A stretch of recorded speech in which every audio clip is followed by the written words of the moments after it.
Mapagpalang araw mga kapatid. Ako si Joy, ang inyong ate sa ministry. Sawa ka na ba ang masaktan? Sawa ka na ba sa maling pag-ibig? Para sa iyo ang verse na ito. 1 John chapter 4 verse 16. At para malaman natin at umasa tayo sa pagmamahal ng Diyos sa atin, ang Diyos ay pag-ibig.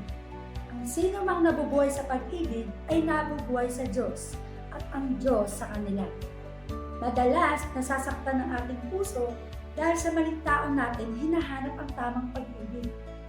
Ngunit mga kapatid, sabi sa verse na ito na ang hinahanap mong pag-ibig ay ang Diyos mismo. Ang tunay na pagmamahal ay manggagaling lamang sa Panginoong Jesucristo.